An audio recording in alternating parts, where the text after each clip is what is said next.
1949年1月至1950年6月，朝韩在3·8线附近共发生2000多起纠纷。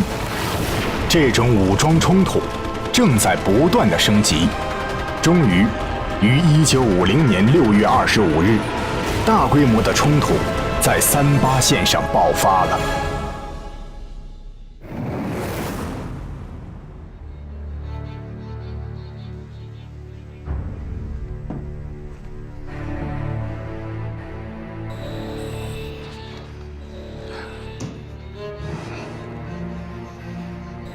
第3次世界大战就要爆发了。为了配合美军在韩的军事部署，上峰命令立刻在大陆启动代号为“惊蛰”的特别行动。我已任命保密局的王牌功勋特工，代号为二叔的，担任此次行动的总指挥。为此，我特别空降行动组，配合完成惊蛰行动。共产党的新生政权必将在惊蛰行动的打击下摇摇欲坠。保密局在东3省的潜伏人员，保证此次行动只许成功，不许失败。是。别动！干什么的？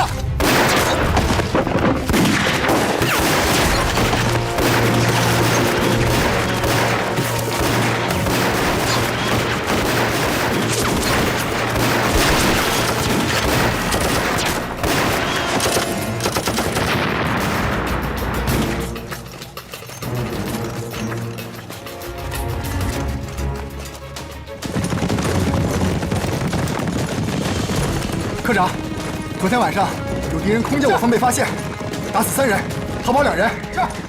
敌人又有大动作了，抓紧通知局长。是。撤！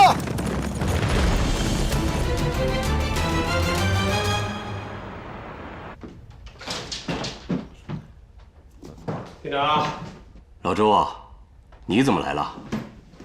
有事儿啊。咱老哥俩最近见面，什么时候闲情逸致过？特务们又有行动。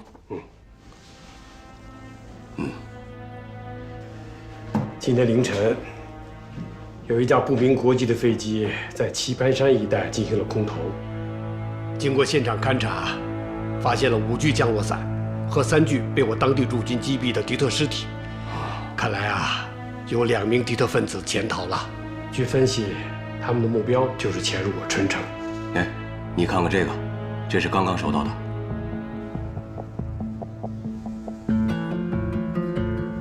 保密局将启动惊蛰行动。惊蛰，并指派代号为二叔的王牌特工担任总指挥。行动的具体内容不详，二叔之性别、年龄、体貌特征无从考证。看来这回敌特分子真不是小打小闹。最近咱们春城的事儿比较多呀，人员流动也比较杂，一定要注意加强戒备。老周啊，在敌特的空投现场查到什么线索没有？目前还没有发现什么有价值的东西。一定不要放松调查。好的，我这就去增加人手，扩大目标的搜索范围。那就辛苦同志们了。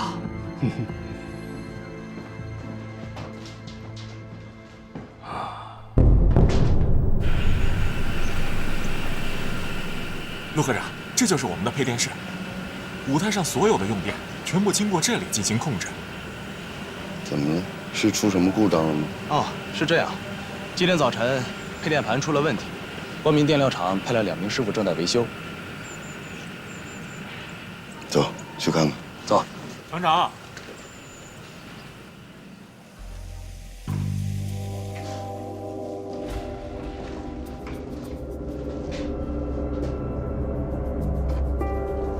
看着。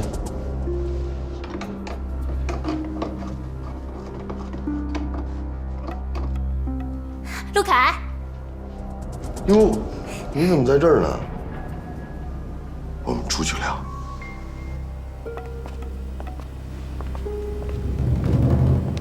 太巧了，真没想到在这儿呢见到你。我也是，刚才我远远的看见你的背影，我一眼就把你认出来了。你知道为什么吗？为什么呢？还记得2年前的那个下午啊，天也是这么蓝，树也是这么绿，在那个小树林里，我站在你身后。倩倩，表舅。别吧，这种也值得你为他浪费时间？表舅，我觉得你们之间可能有误会。误会？如果说误会的话，那我对他的误会完全是出于我对他的信任。就像你表哥的结局一样，最终被他的阴奉阳违、背信弃义击得粉碎。推车门，停车。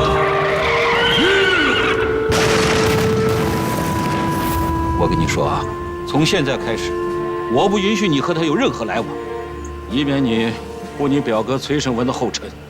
表舅，那件事情不能完全怪陆大哥。再说陆大哥他也受伤了呀。受伤？我看那只不过是他表演的一出苦肉计罢了。表舅，倩倩，有些骗子的演技是很高明的，你不能够被他害了，还要为他说好话。表舅，你能不能不要再说了？同志，通行证带了吗？例行检查。有，我找一下啊。忘记放哪儿了？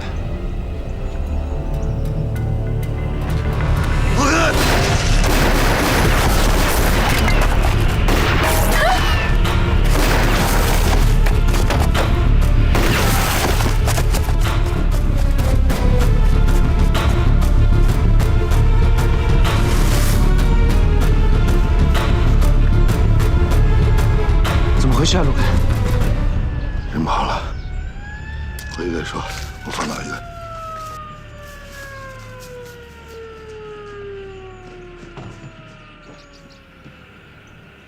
陆凯，你没受伤吧？没吓着你吧？崔老呢？他没事儿。那就好。陆凯，你这枪法也太好了，一枪毙命。也不留个活口，我现在什么也问不出来。刚才真是太悬了，你说这特务多猖狂，在咱们这么多人眼皮子底下兴妖作怪。这是陆科长在咱这儿呢，发现及时，眼疾手快，啊，要不然得捅多大娄子，指不定死多少人呢。刘副厂长，哎，这2个人是光明电料行派来的。是啊，刚才电料行马掌柜来电话问这事儿呢。他说什么？他问他的人什么时候回去？你怎么说的？我说老的跑了，年轻的这辈子再也回不去了。陆凯，我带人把那个地方监控起来。不用了，我估计这2个特务未必就是电料行派出来的。你的意思是？回去说。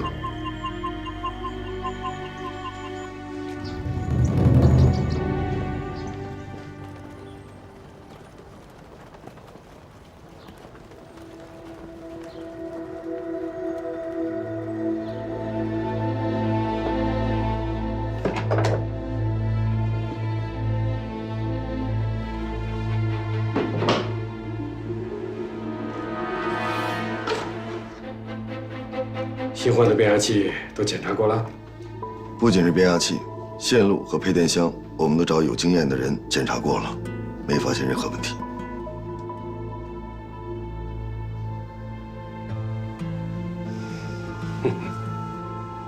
那他们去电厂干什么？啊，闲的没事了，跑去找你陆凯，故意挨一枪。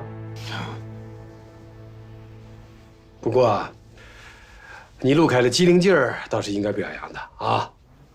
局长，表扬就算了，只要您把这案子交给我，您提出的所有问题，我都一一解答。哎，这不行，我反对。为什么呀？你看，哎，这个案子是关乎到庆祝大会，庆祝大会是我们侦查科负责的事情，那这是我们科管的案子啊。周局，你讲对不啦？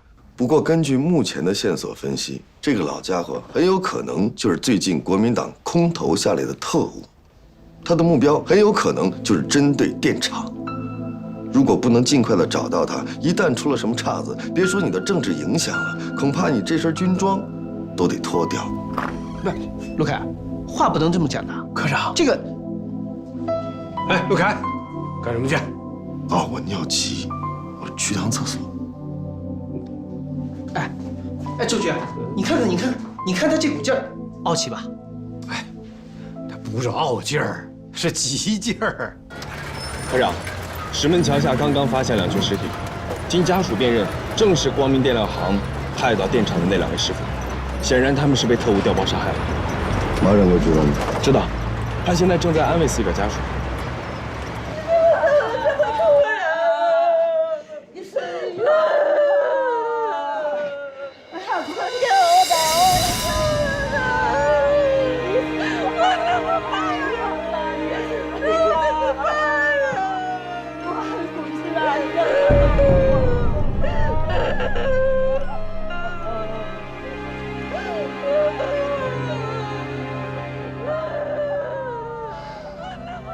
陆公安，有话咱屋里说吧。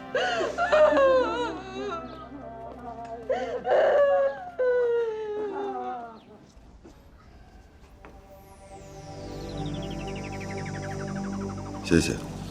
这今天一大早啊，我就派吴师傅跟他小舅子去了电厂。原想着他俩去了早点干完活，好回来再接其他活啊。可是左等右等，就是等不着他俩的人呢。没办法，我就给电厂打了电话，这才知道出了大事儿啊！在哪儿发现的尸体？在石门桥，离这儿不到2里地。他俩就躺桥下。谁最先发现的尸体？小六子，就是刚才倒水那孩子。小六子，你来一下。掌柜的，陆公安有话要问你。没事了，出去吧。马掌柜啊，最近有没有人到这儿买些电器元件？比如说电子管、电容器之类的。都是修理收音机、修理电器啥常用的东西啊。那买的人不老少啊。那有没有什么记录？有，这一直都有。可前一阵我这个身体不太舒服，我就没来店里了。然后这些伙计偷懒啥也没记呀。那也就是说没有了。嗯，真不凑巧啊。好了，马掌柜，节哀顺变。哎，陆公安，你得给我们个说法呀！拜托啊！我尽快。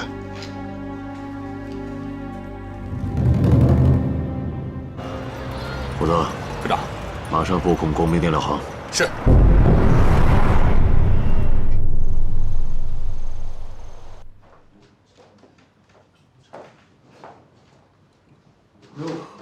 老首长，局长，小伙子，我听说你最近干得不错呀，我是不是得表扬你几句啊？啊？当着大家的面就不要夸我了。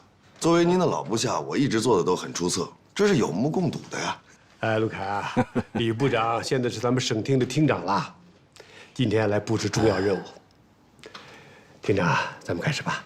好，同志们，咱们开始。同志们，自从6月25日朝鲜战争爆发以来，国民党反动势力亡我之心不死，蠢蠢欲动。现在，他们又策划了一个针对我新生政权的破坏行动，行动代号“惊蛰”。这个行动的目的就是要配合国际上的反华势力，颠覆我们的新生政权。我们绝对不能让这个阴谋得逞。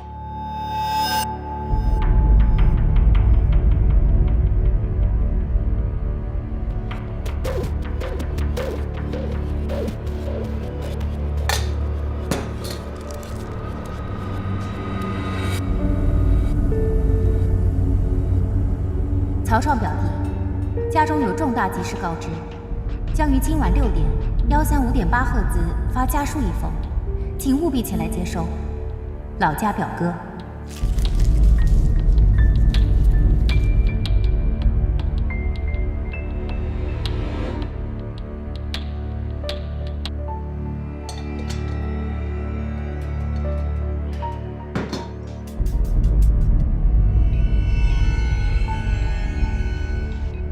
根据我们内线传回来的情报，和对最近一系列案件做出的分析，我们判定敌人的这个惊蛰行动已经正式开始了。因此，上级领导决定以你们局的业务骨干作为核心，成立一个专门侦破此案的专案组。专案组的代号就是朝鲜战争的爆发日期，全称625专案。啊，老周啊，你把具体分工和任务跟大家说一下。是。根据省厅指示，专案组由我任组长，王副局长陆凯、刘宁任副组长。惊蛰行动，顾名思义，就是要启用大量的潜伏特务，对春城进行破坏。春城作为元朝物资的集中地，具有极大的战略意义。同志们，擒贼先擒王。我们当前的首要任务，就是要尽快的查清那个代号叫二叔的敌特的总指挥。尽管内线传来的情报说，这个二叔性别、年龄、体貌特征不详，但是雁过留声，蛇过留痕，只要他有所动作，必然就会露出破绽。一旦让我们抓到他的蛛丝马迹，我们就要穷追猛打，坚决不能让敌人的阴谋得逞。厅长，我讲完了。好，同志们，最近敌特的活动非常的猖獗，屡屡挑战我们。当下另一个工作目标，就是将敌特活动的破坏性降到最低。同志们，不管付出什么样的代价，也要保卫我们的新生政权和人民群众的利益。哦，这个事情要再给我发现这个信号有异常，知道吧？对，所以说一定要把这个带到第三个信号。小胡，你忙着呢。哦，曹管理员，曹管理员，怎么有事啊？也没什么大事，就是过来通知一下各部门，局里发福利分带鱼呢。哎，你们赶紧去食堂那儿领。哎，这是好事啊！怎么样，带鱼多不多？多不多的，反正你一个人拿不了。怎么，老刘？咱们领带鱼去？不行，咱们这机器还开着呢，怎么办呢？开着就开着吧，反正咱们一会儿不还回来吗？哦，那走吧，走。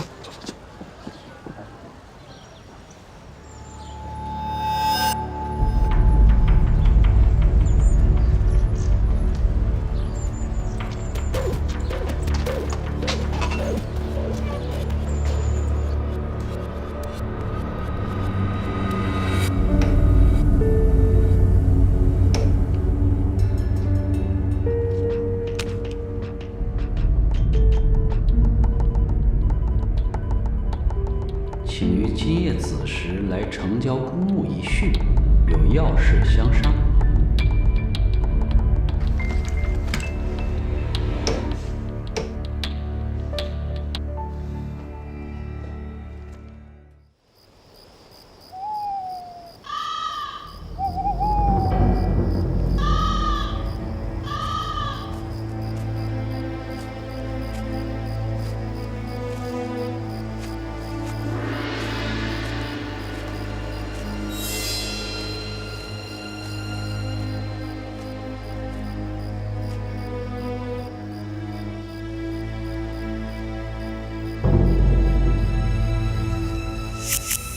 你来了，你到底是谁？为什么让我来这儿？我是谁，你早晚会知道。可是我让你来的目的，我想你应该清楚。我来这儿是因为好奇，别的我一概不知。那好，我告诉你，你给我听好了。曹创，二叔命令你立刻回归保密局，重新为党国效力。你听清楚了吗？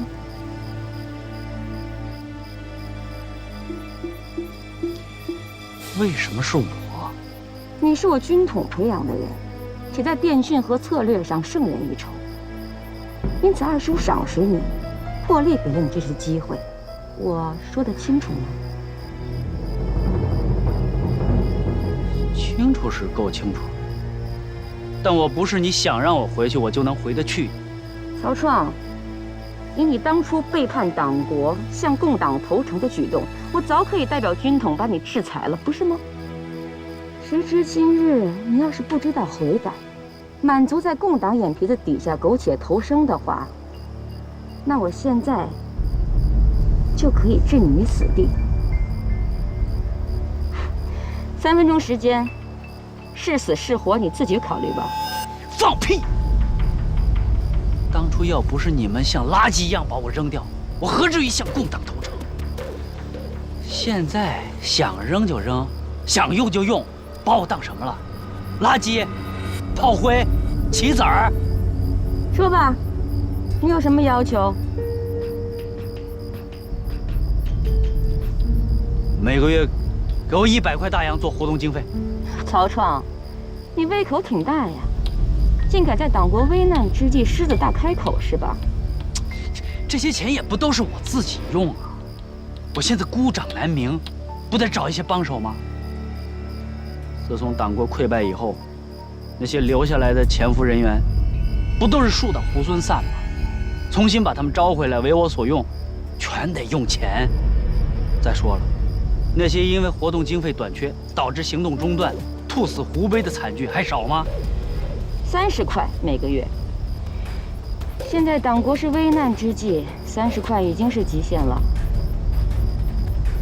有些困难，你还得自己设法克服。那我下面的任务是什么？这2天去黑龙山转转。黑龙山？去黑龙山干嘛？准备一下对黑龙山地形的测绘。然后呢？保持联络，到时候会有任务交给你。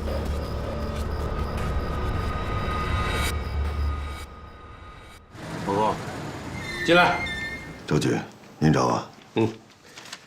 这是刚刚截获的敌台电报，你看看。1100，就这？不，这只是电码，电文还没有译出来。不是电运科怎么搞的？距离第一次截获的时间已经超过24小时了，居然还没有破译出来。敌人这次使用的电码保密级别很高，那我们就可以束手无策。你看看你说的，啊！离开了眼睛耳朵，你还不保护人民了？陆凯，就这4个字，凭你的直觉，说说你的判断。排除汉字表述的意思，应该指的是时间。时间？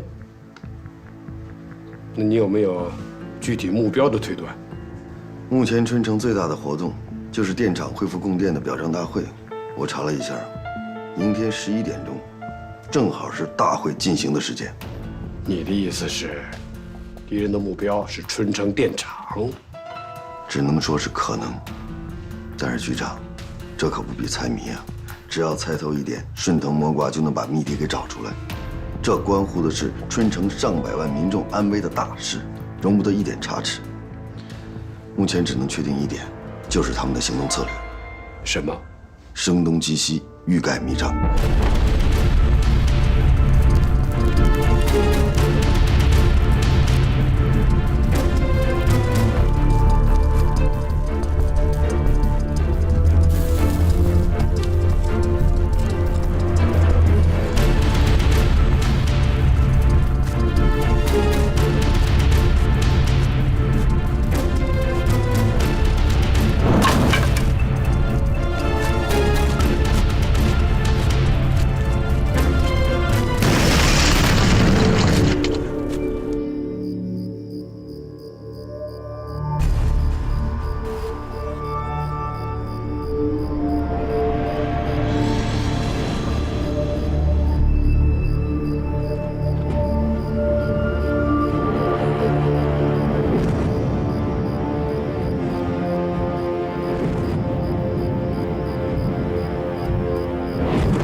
电疗行出事，对敌人来说已经是大草轻蛇。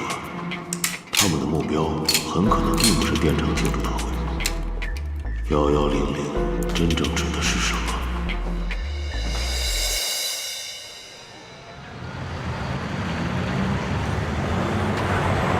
队长，电厂周围我们已经进行了严密的布控。我知道了。那到底有多少人参加？估计1000人。1000人？怎么，还有什么需要了解的？暂时没有了。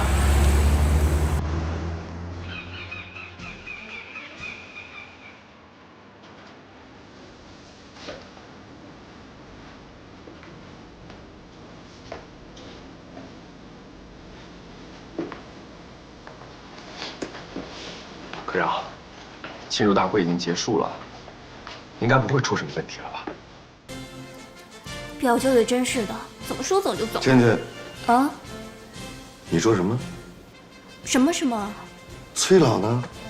表舅啊，我刚也还在找他呢，刚接了个电话，着急忙慌的就走了，连我要给他送花都忘。你知道崔老去哪儿了吗？好像是被你们局长叫走了，现在应该在公安局呢。跟我走。是。哎，你们去哪儿啊？哎。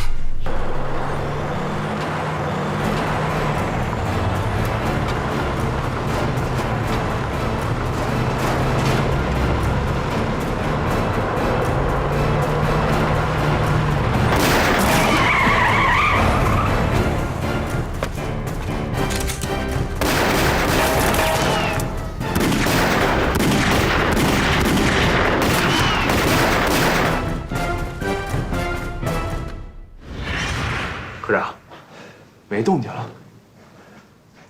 我瞎呀！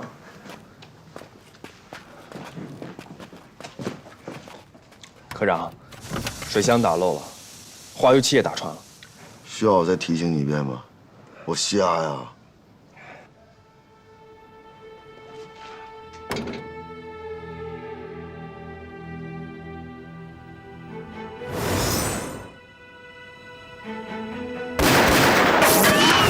我现在想明白了，那个1100指的根本就不是什么事件，他们就是想把我们的精力牵扯到会场之上。他们真正的目标一直都是崔会长。崔会长，那现在怎么办？找电话亭什么怎么办？电话亭，科长，街口那边就有个电话亭。你回去通知局里。是。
崔会长，可算找到你了。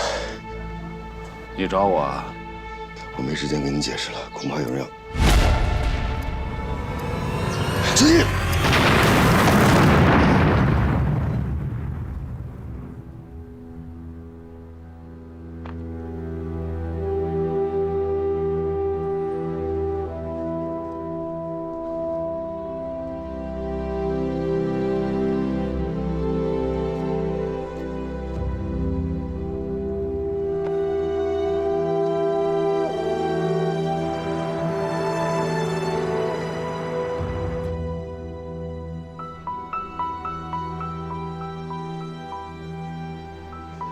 科长，你醒了？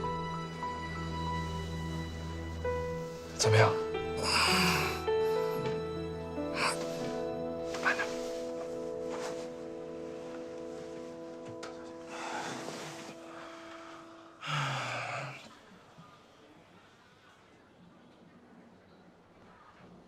崔会长呢？头儿，你都被炸成这样了，还想着别人呢？你看好了啊，这是医院的病房。崔会长他没事，这些鲜花水果都是他和张倩倩送过来的。你已经昏迷6个多小时了，太玄乎了，我魂儿都快给你吓没了，科长。6个多小时，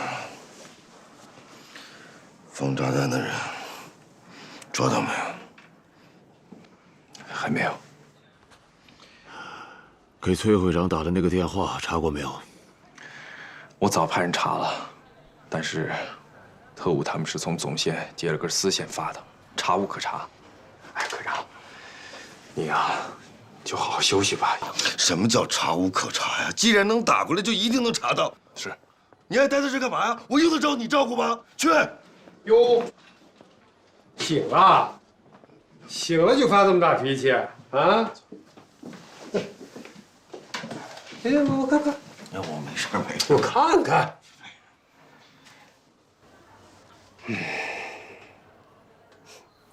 陆凯，局里决定给你记功。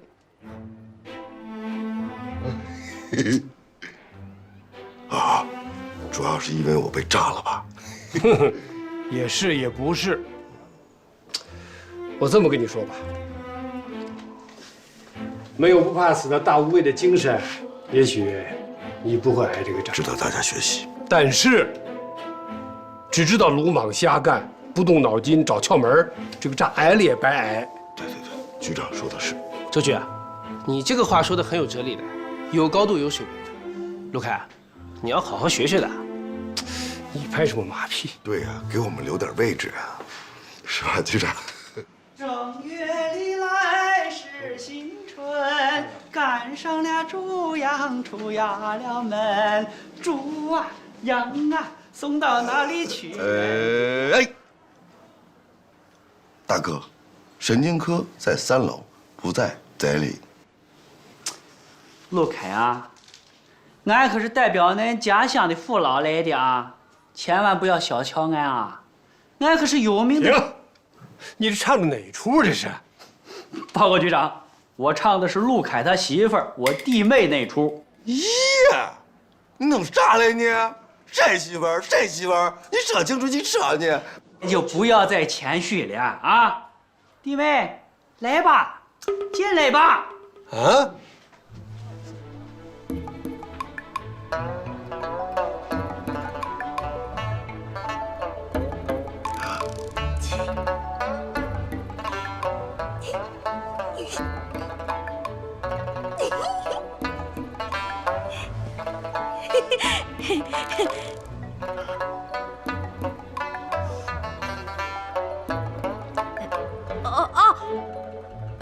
首长好，俺叫红姑，是陆凯的媳妇儿。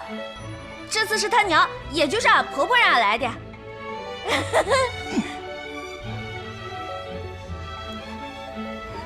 大哥，这就是你不对了。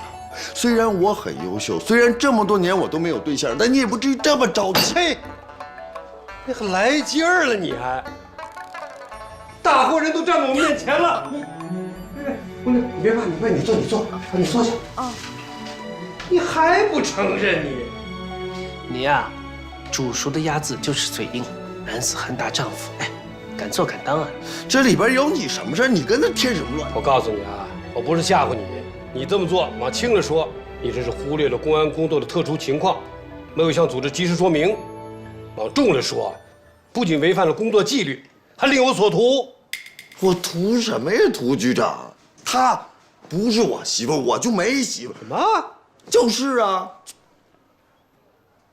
哎，领导，这位领导怎么称呼？不过这位是我们的大领导周局长。哦，周局长好。周局长，你千万别客气啊，有什么话尽管说啊。哎，来，同志，你哎，谢谢同志，谢谢同志。谢长。坐下，慢慢说。铁蛋儿呢，是俺陆家的独子。请叫我陆凯。闭嘴。铁蛋是他的小名儿。没关系，就叫他小名。哎，铁蛋儿他爹走得早，铁蛋儿6岁那年，他娘就按照那个当地的风俗，给他娶了个媳妇儿，那个媳妇儿就是俺。铁蛋儿12岁那年就参加了那个抗日先锋队，自从他走了以后，他就再也没回过家。哦，对了，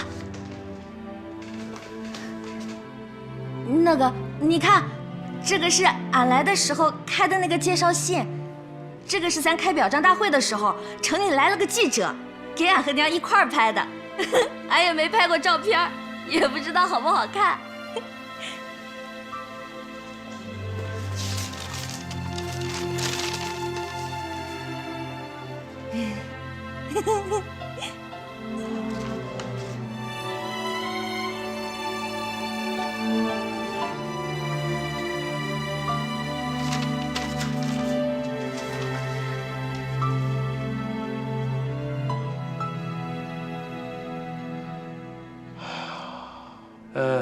曹创，到，你晚上回去安排一下红姑的住处。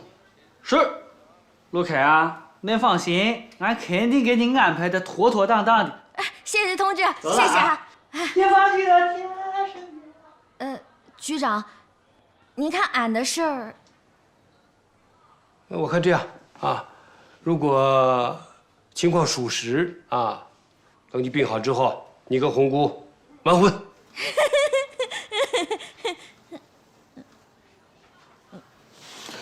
局长，你看是这样啊，我理解您这话的意思，我也明白，红姑是吧？我也明白她的心思，但是人是讲究感情的，你非把两个没感情的人放在一起，那跟牲口往里抢似的。说什么呢你？我就是打个……我提醒你，你是受党教育多年的公安战士，不能因为个人的好恶辜负了老区人民的情感，这是原则问题。哪儿跟哪儿啊？这两码。哎呀，局长，你可千万别埋怨他，你别怪他。铁蛋说的话俺都明白。你说这么多年都没见过了，你让两个活蹦乱跳的大活人硬生生往一块儿凑，那哪里来的感情不是吗？俺就想让你批准，让俺俩处处看。俺俩要是处得好呢，就结婚；要是处不好，他觉得俺不适合当他媳妇儿，俺也没关系。俺就像以前一样，对他娘好，对他好，俺也愿意。真的，俺愿意。你看行不行？听见了？啊，红姑说的多好啊！好了，我看这样吧，我们先走。陆凯，你陪着红姑好好说说话啊，不许跟人家耍态度，要真诚。我们走了，红姑。哟，那俺送红姑过分的通情达理，让陆凯这个老侦查员产生了异样的感觉。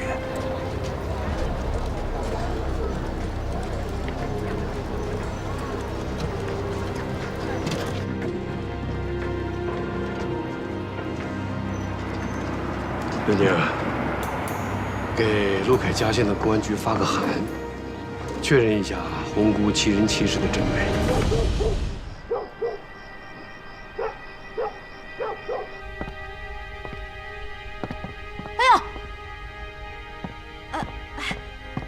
你回来了？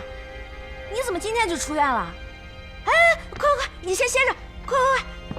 哎呀，这刚烧好的热水，哎，我这儿给你弄上点热水，你把衣服脱了啊，我给你擦一擦，舒服解乏。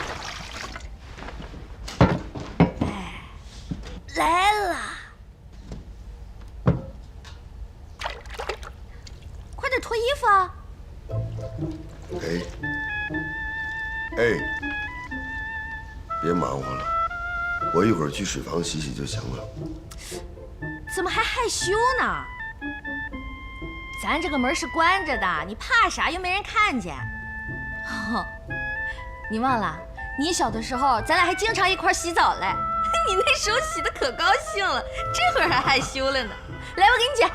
哎，你放心，我的衣服是不会脱的，至少你在的时候。那个，你坐下，我跟你聊聊。哦。你别忙，我怎么做？哦。你说，你想问啥，俺就答你啥。你可能误会我的意思了。我呢，只是想跟你聊聊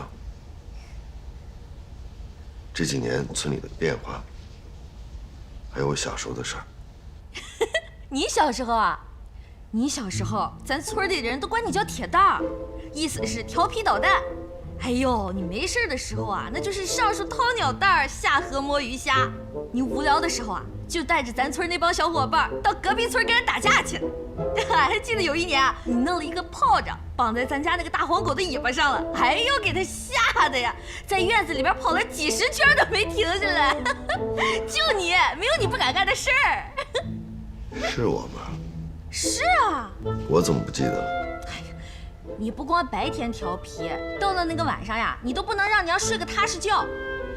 俺记着是有一年你生病了，娘怕你晚上睡不踏实丢了魂儿，就让俺陪着你睡，说是这样能护着你。可你好了，你是到了晚上你就发大水，都6岁了你还尿床，你可丢死人了。陆凯有意试探红姑，但红姑一连说了几件事，都没能让陆凯看出破绽。但正是这个没有破绽，更加加深了陆凯心中的疑虑。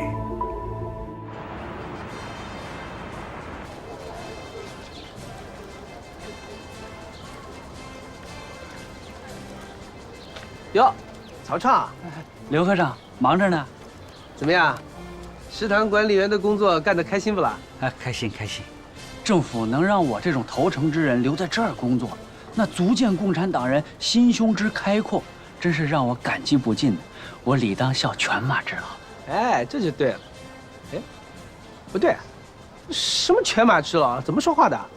我们现在是革命同志了，这个不存在这个问题啊，都是为人民服务的。啊，哎，不过你能这么想啊，说明你还是有良心的。永远不要忘了，要不是周局收留你，你现在要喝西北风的。那是。行了，事就好好干。那是。来，饭菜质量一定要搞上去啊。那是。好，我先走了。好，你忙你的。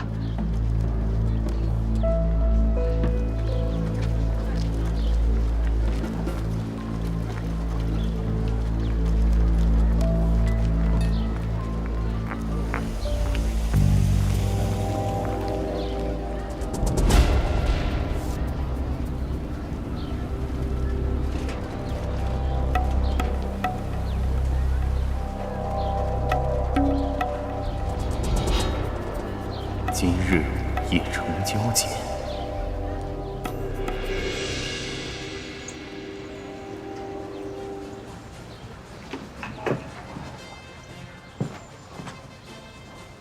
科长，干嘛呢？不是我去，是您得去。你去哪儿啊？接人啊！周局长让你去车站接一个分配过来的女干部。让我一科长去接人啊？这可是周局长的命令。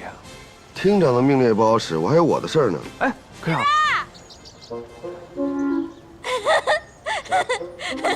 你瞎喊啥呀？谁让你来的？你来干嘛来了？哦，俺看你早上走得早，没吃东西，俺就给你蒸了点这个饼子，这不都是你爱吃的吗？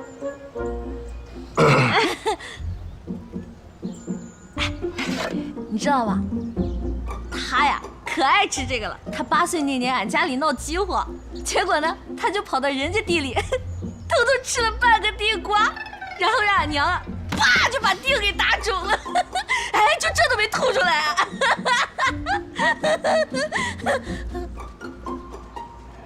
不是你们瞅什么呀？该干嘛干嘛去！俺就弄点你爱吃的啊。我不饿。我不想吃。哎，那你想吃啥？你告诉俺，俺回去给你做去。我只要一看见你，我就没有胃口，我什么都吃不下，明白了吗？什么意思？哎，俺又没进过城，俺这好不容易都来了，你带俺到处转悠转悠，俺看看你那些领导什么的，咱都见见。再说了，俺也不是什么地主家的小姐，对不对？俺也不能老在家住着。对，你就是对什么对？局长让我干嘛去？这个分配过来的女干部，人名、车次、接头方式。人名周雨涵，车次258，对方手里会拿一本《人间四月天》。说完了吗？说完了。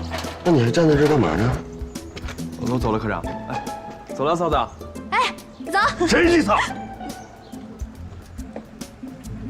走。去哪儿啊？接人去吗？不是？接谁啊？他不说了吗？拿个四月，哪有4月天啊？都立冬了。下去，下去。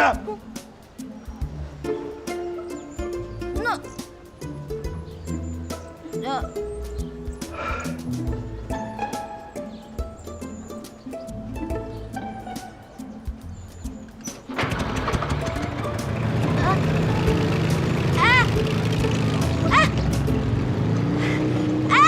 路上慢点，慢点。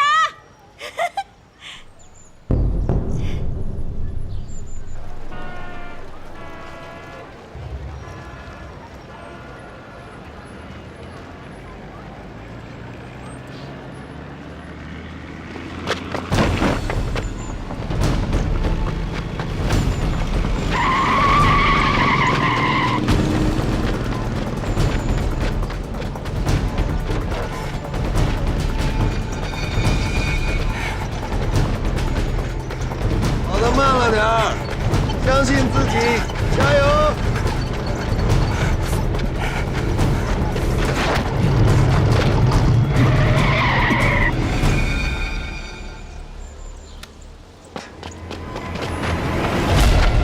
别动！别过来！别过来！你好像又多了一个罪名。如果我是你的话，就会放下手中的刀，争取宽大处理。少来这一套！你们做公安的没有一个说话算数的。告诉你，老子不吃你这一套。你好有骨气啊！我奉劝你一句，别把一桩小案子变成人命案，为了一个箱子搭上自己的性命不值得。姑娘，别害怕，有我在。这位男同志，你是从哪一点看出我紧张了？接着。人间四月天，你看过？林徽因，我略知一二。林徽因既是建筑学家，又是著名作家和诗人，堪称中国一大才女。可是你知道她的母校吗？美国宾州大学美术学院。那建国之后呢？建国之后，她做的一件大事是什么？参与新中国的国徽设计，我没有说错吧？他没问你。你是周雨涵同志。又是饭点儿。好着呢，快出来！来，出来看看。啊，原来是一点灰烬都没有。现在可倒好，这稀的还不如喂猪你的泔水呢。又做这样的事情，这一看就是。头上，来，你过来，来，你要是能干啊，就别拿这些喂猪的东西糊弄我们；不想干，赶紧拍拍屁股走人，没人拦着你啊！我说，咱们这饭菜也确实太难吃了，难怪大刘这么跟你发脾气。不是老怨人家，他刚才干啥去了？为啥现在才回来？干啥？不务正业呗。我看他那些心思啊，压根就没放在这儿。鬼才知道他一天到晚瞎忙些什么。都什么臭毛病啊！你把这给我捡起来，捡起来！我们这有意见还不能提了？我说不让你提意见了吗？你就这么提的意见啊？且不说你对他一点尊重都没有，你这是浪费，知道吗？我关你禁闭，信不信？哎，陆科长，你急什么呀？咱们上面领导给拨那么多伙食费，他把咱们食堂伙食搞得这么差，这让我们怎么尊重他？说实在的，会做饭的有的是，能干就好好干，不能干走人。他的岗位是局长给的，你要是有意见，找省里领导聊聊。这局长你当。同志们，你们说的对，我工作没有做到位，让大家受委屈了。从今以后，我一定改正。行了，我俩出去聊去。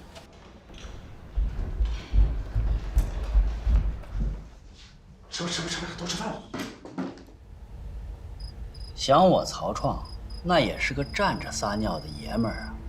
当年凭着一手绝活，无论走到哪儿，那别人对我都得是高看一眼。现在呢，就咱局里那些个连胎毛都没退干净的小干警，对我那是想呲的就呲的，想损就损。不至于啊。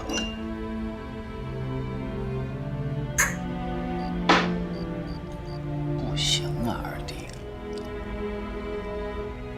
现在这样的环境，尤其是像我这种留用人员，有牢骚也得忍着。人最要紧的是什么？是对这生存环境的适应能力。适应了，你就能忽视很多不快，哎，把这日子过得有滋有味。适应不了呢，哪怕这幸福和痛快就在眼前，你都抓不住。你还记得这话是谁说的？崔胜文。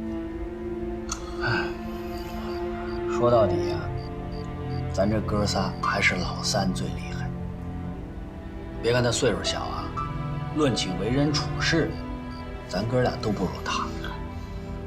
老三要是还活着的话，肯定混得比咱俩好。来，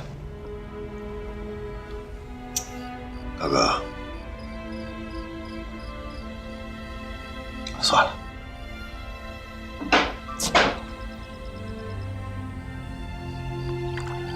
这就咱哥俩，有什么话就说出来，别憋着。那我说了，你不许生气啊？说呀。到现在为止，咱俩还没好好聊过当年到底是什么情况。我真的不知道。那你为什么会出现盛文出事的事故现场呢？我知道有人要杀他。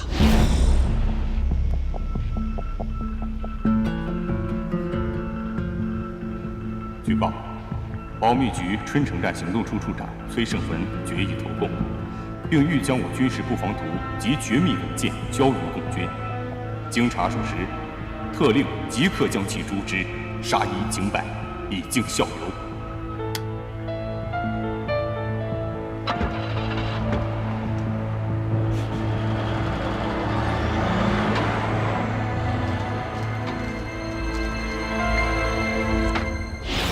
我给你发了明码电报。电报？我没收到。当时我正赶去接应盛文，但没想到在路上遇到了一群不明身份的武装人员的袭击。当我突破重围追上他的时候，他的车就爆炸了。盛文，等等我！炸弹不是你放的。我在最后回答你一次这个问题，不是。我信。你那么激动干嘛呀？我以后不问了行吗？来，我罚一杯行吗？我自己罚一杯。咱不聊这些不开心的事儿，行吗？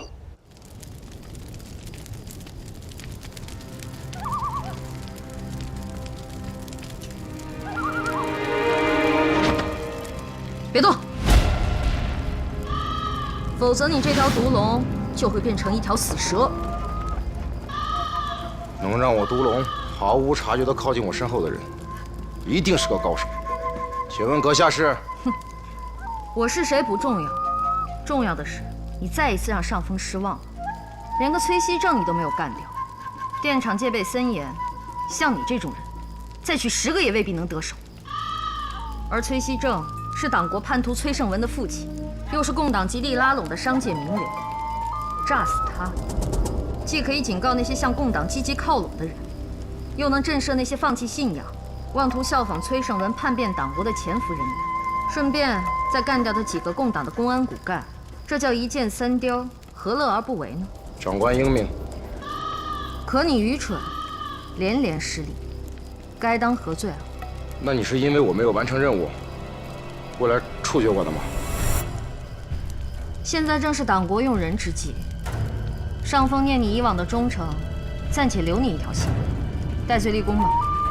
谢长官，请长官明示下一步行动。你先去启用你的地下联络站，随时等候我的命令。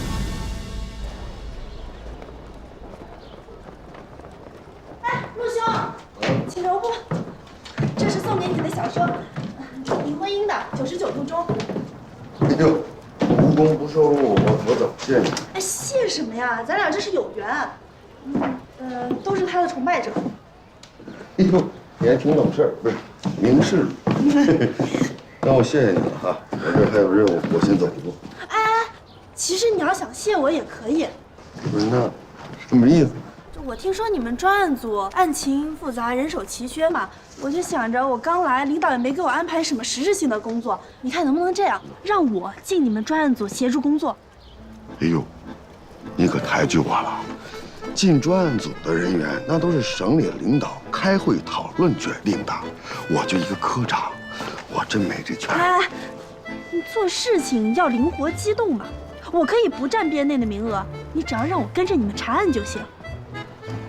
我们调查的都是机密，我真做不了这主。那你这也不行，那也不行，那你说吧，怎么办？还有规定，有纪律，那也不是我说了算的，是吧？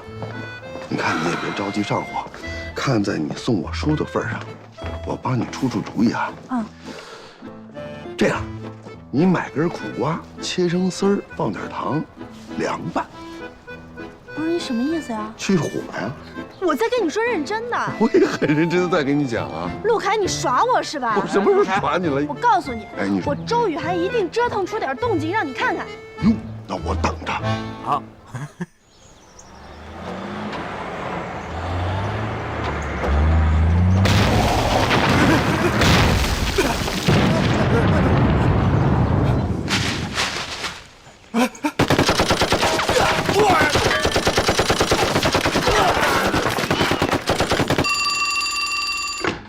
是公安局啊，公安同志，我是省公安社的，我们的物资在恒温山被土匪抢了，而且他们还打死了我们好多人。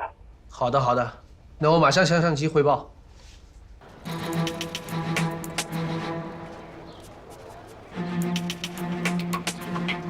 哎，你赶紧下去，快点！陆科长，陆科长，怎么了？陆科长，你们去哪儿啊？黑龙山。黑龙山，能带上我吗？带着你干嘛？我们执行任务去。不是，我正好，我太久没出远门了，我想出去散散心，这不是还有个空座吗？不是你散心，那食堂谁管？你就是因为厨房的事我才想去呢。听说那一带香菇、木耳什么的挺好的，我想采购一批，给大家改善一下伙食。不是你到底去散心啊，还是采蘑菇去啊？采蘑菇。上了吧。别动啊！别动啊！我踩过去。我踩刹车呢。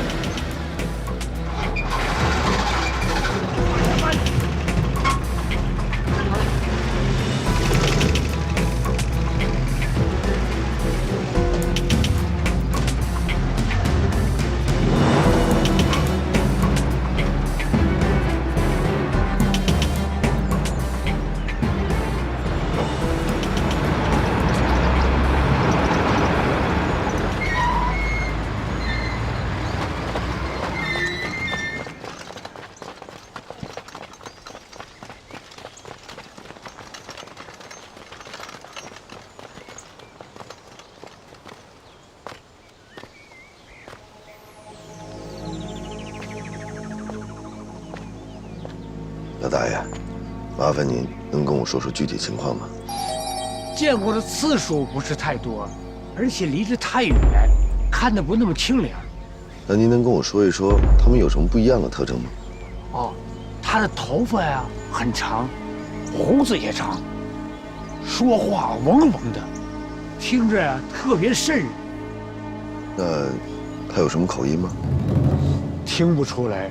我听出来了，反正不是本地人。这话怎么讲？咱本地人常说这旮瘩那旮瘩的，可他们说这地方那地方，一听就不是咱这旮瘩的。谢谢你们。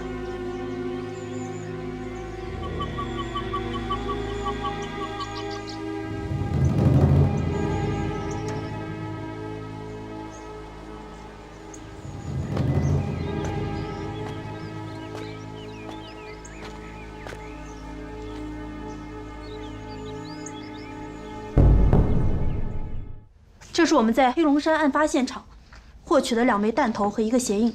经过弹道检验和鞋印对比，我们得出了2个结论：第一，枪弹是由美制汤姆逊冲锋枪射出来的；第二，鞋印是美军陆战靴留下的，而这种靴子是当年国民党部队装备给特种作战分队的，其他的普通部队是根本没有这种装备。报告完毕。也就是说，你们得出的结论不是土匪所为，而真正的始作俑者是国民党的残余部队。从这次检验的分析上来说，应该是这样的。这就有意思了，在这黑龙山的大山里头，竟然藏着一支行动敏捷、训练有素的特种部队。我有事儿干了啊！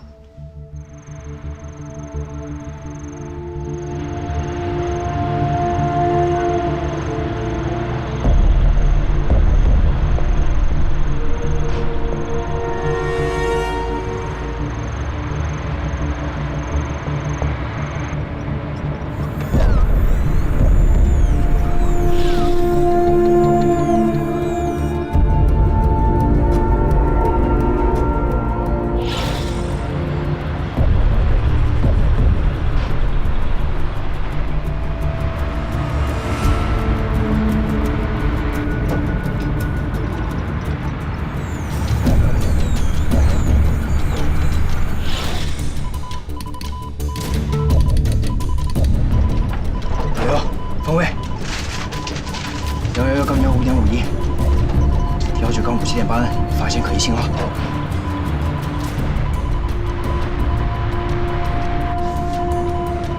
就是这儿，终于找到他了，马上报告。是。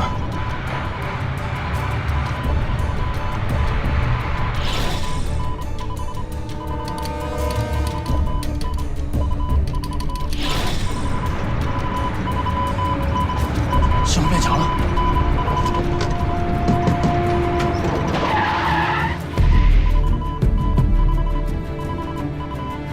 出毛病了？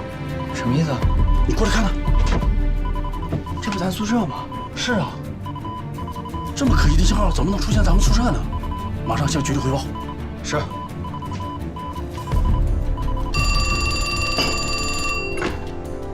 哪位？局长，我是侦讯科张明。哦，张科长，有事吗？局长，刚才，也就是凌晨2点15分左右，侦测车在我局宿舍一带。 侦测到了可疑的电讯道信号，请您指示，我们是否进一步确定电台的具体位置，展开搜捕？对，你们立即确定具体位置，我马上就到。是。周局，经过排查，信号就在这个区域消失的，所有的可疑地点都已经监控起来了。我们要不要现在就行动？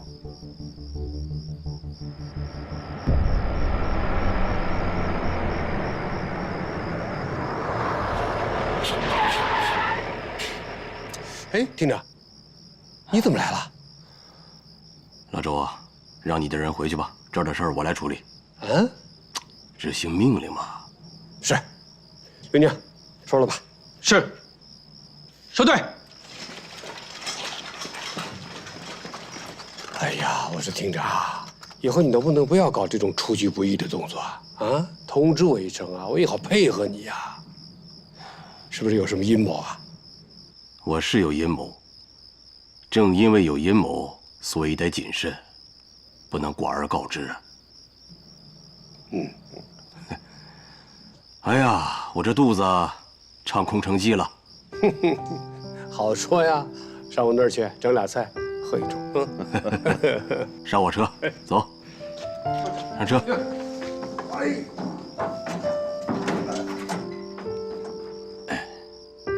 走。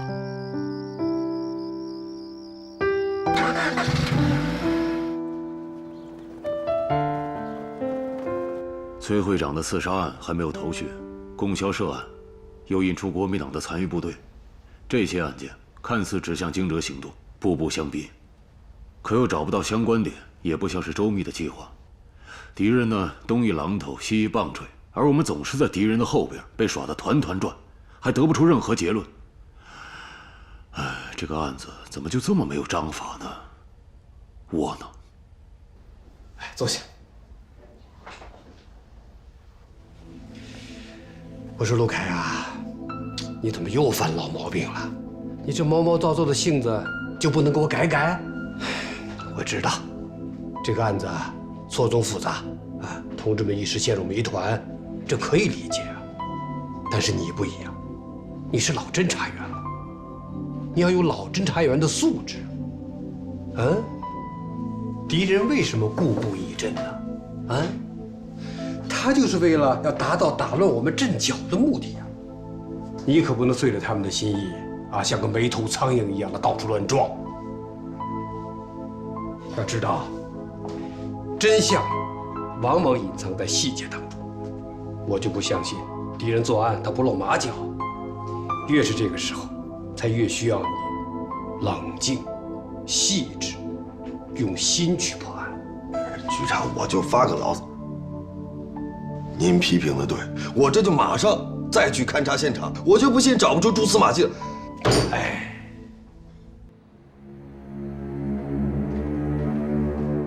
起坐。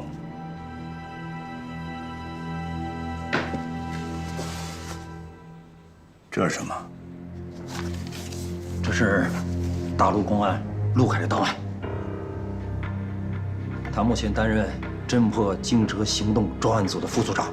此人聪慧过人，精明能干，也是共产主义的坚实信徒。他曾经化名打入岛军统，潜伏了5年之久。就是他，策反了崔胜文，投靠了共党。此人不除，很可能是惊蛰行动的障碍。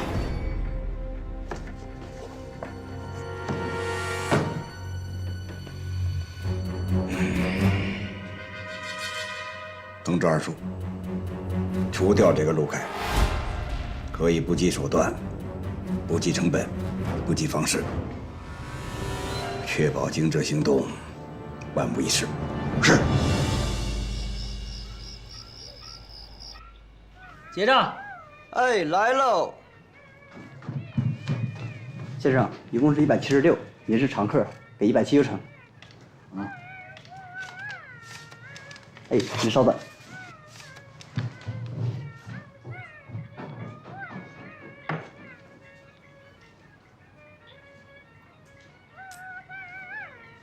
先生，这是找给您的钱，您过数。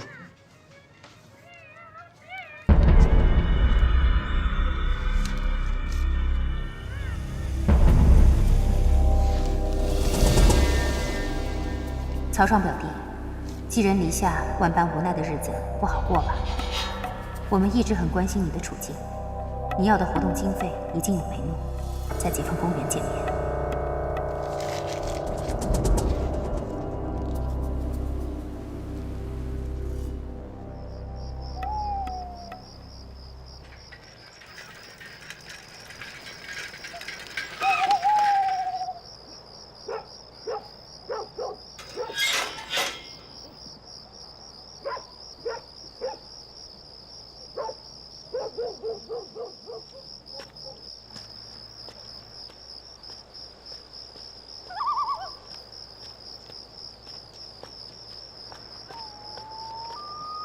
你来了。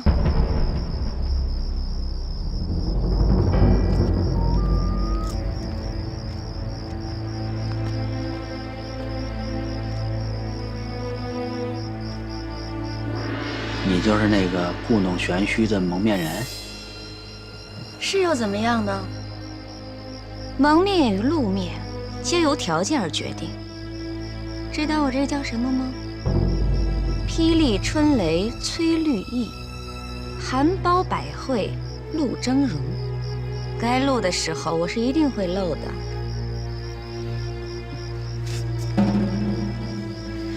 坐吧。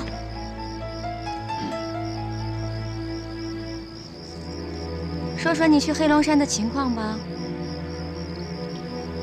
前天我去了趟黑龙山，据我的观察呢，从技术上说，测绘是没有什么问题的，但是那一带治安很不好，很有可能会影响到测绘的正常进行。治安的问题你不用担心，我会暗中派人保护你。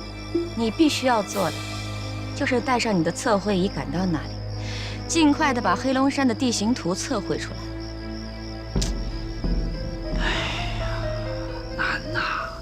那一块地方太大了，短时间内无法完成。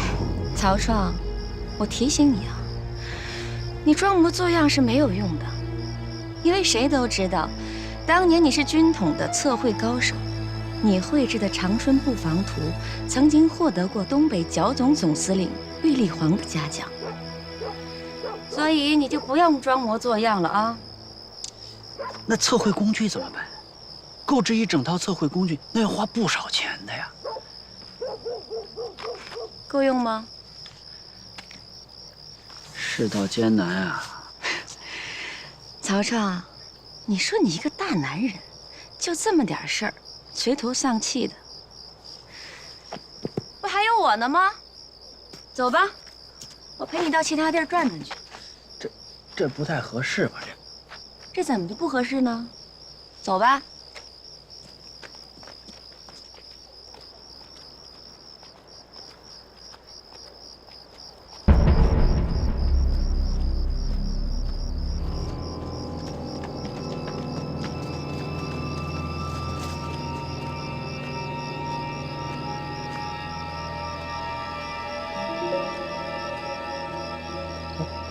这不是那个张倩倩吗？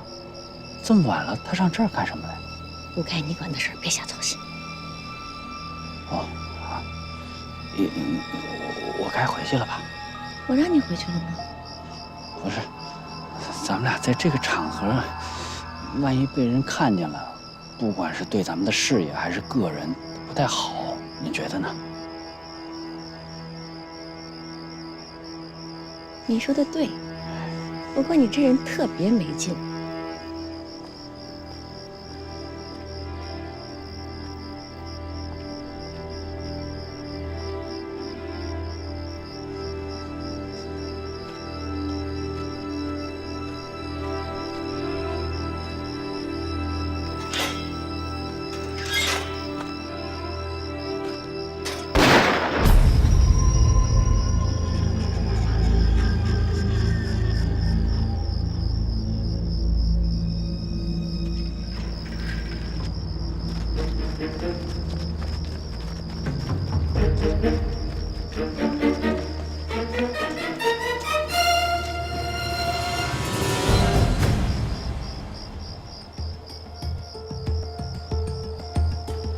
其他人呢？正在附近勘察，这是在死者旁边发现的弹壳，是.45口径的枪弹，是科尔特 M1911手枪上面的。报告，这是在案发现场发现的目击者。你好，案发时您在现场？是，当时啊，我就在不远的地方钓鱼，没注意那个女的是怎么过来的。就看这个男的和你们穿着一样的衣服，从我身后面走过去了。不一会儿啊，我就隐隐约约听见一个男的和一个女的吵架的声音。接下来不到2分钟的功夫，那枪就响了。当时啊，那把我吓坏了，我又不敢靠近这里，就去报了案。那除了这些，你有没有看到其他的什么？没有了。那好吧，谢谢您了。如果有需要的话，我们会再联系你。哎，好好。送老先生回去。是。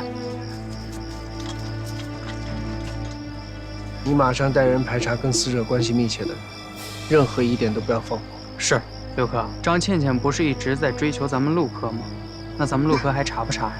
王琦，你这么说有意思吗？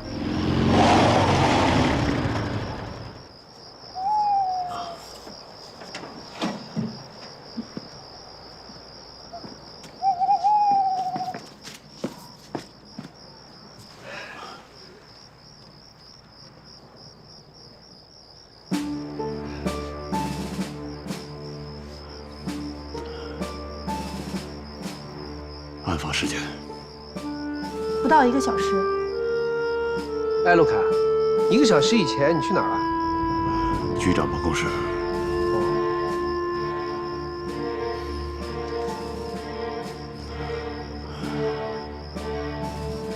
我没明白，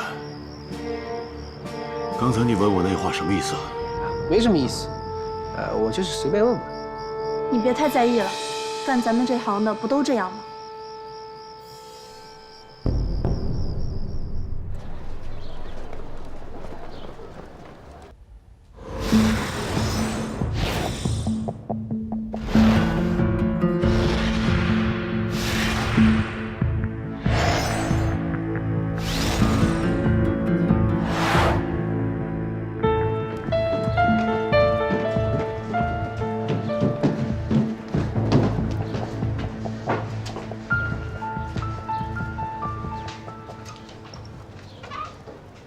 杀死张倩倩的凶器是科尔特 M1911型手枪，用的是.45口径的枪弹。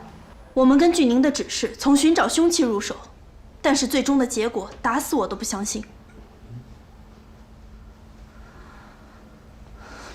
凶手用的这把枪，竟然是陆凯的配枪。你敢肯定？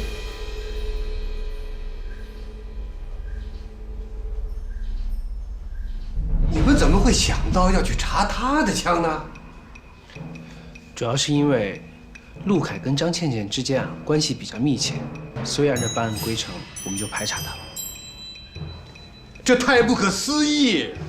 正因为我也不相信，所以我才把他的枪，还有现场遗留下来的弹壳，以及从张倩倩体内取出的子弹头，拿去了省厅给专家做复查。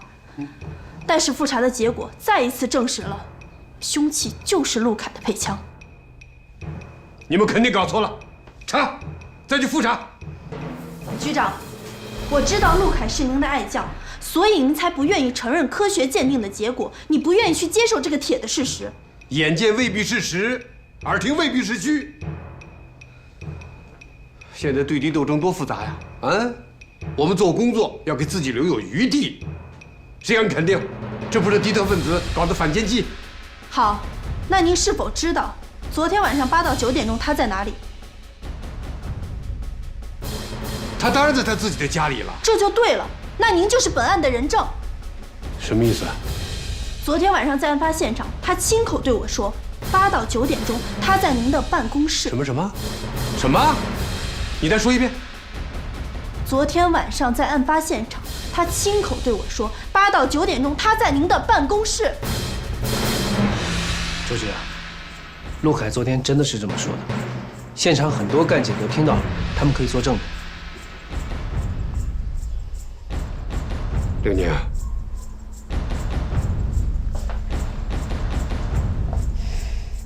逮捕陆凯。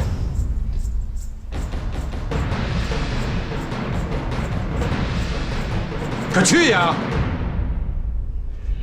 是。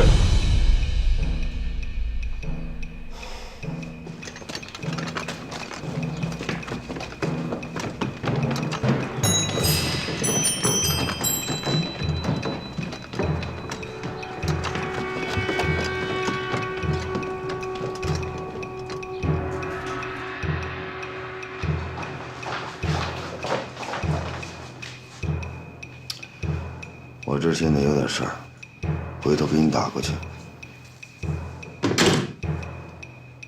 哟，什么事儿啊？自打我参加革命以来，还第一次被自己人用枪指着，什么事儿啊？陆凯，你因为枪杀张倩倩，现在被正式逮捕了。逮捕我啊？看这架势也不像是开玩笑，你也不敢跟我开这个。哎，嘘，你知道的，要是没有上级的命令，我肯定不会这样做的。所以我劝你今天老老实实的，别玩别的啊。我不明白了，你说的别的是什么意思？陆凯兰，我不了解你啊，身手那么好，你会束手就擒的。不过我跟你说啊，我今天都是带人来的，你要是动起手来的话，你恐怕要吃亏的。你要这么说话，我还真就不爱听了。嗯，谁吃亏？哎，是谁吃亏？哎，陆凯，你干什么？躲人！陆凯，你这是拒捕，性质就变了。刚才不挺牛的吗？都给我出去！我跟你好好聊。你把枪放下。陆凯，把枪放下。你来干嘛呀？出去！你是一个老公安了，你应该知道你这样做的严重性。你这样的行动就是拒捕，拒捕更会增加你的嫌疑，到时候你连申辩的机会都没有了，你明白吗？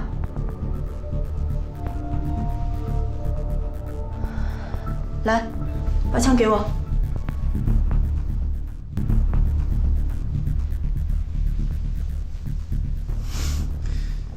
你看人丫头都会聊天，比她懂事。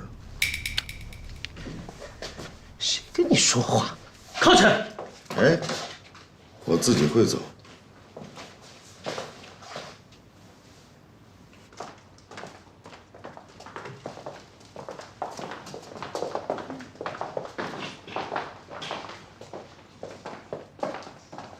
这个家伙，刚刚竟然抢我的枪啊！我看他这次嫌疑大了。得了吧你，以他的功夫，这样对你算是手下留情了。不过一个功勋侦查员突然间变成杀人犯，你不觉得有点奇怪吗？这有什么好奇怪的？世事难预料啊！我跟你说啊，我也会功夫的，刚才没反应过来。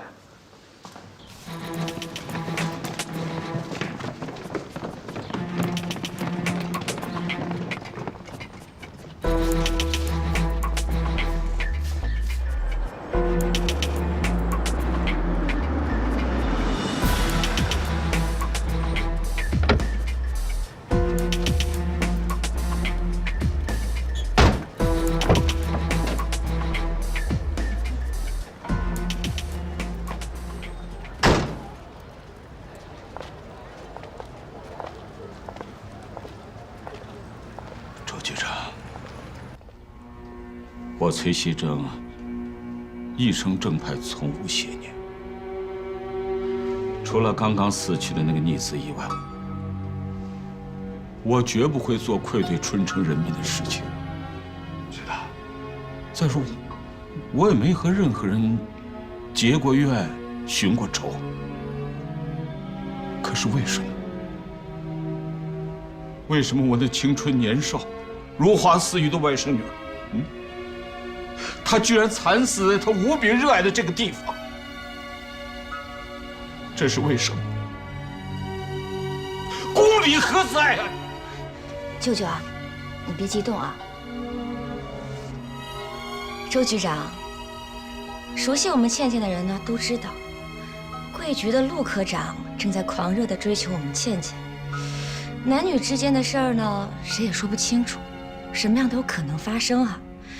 所以我们大家都希望周局长能秉公断案，对贵局的所有人呢，都不庇护。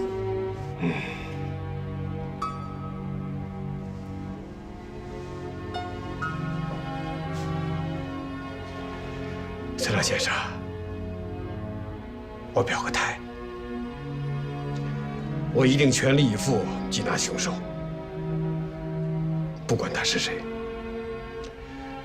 我一定把他缉拿归案，给崔老先生你一个交代，给春城人民一个交代。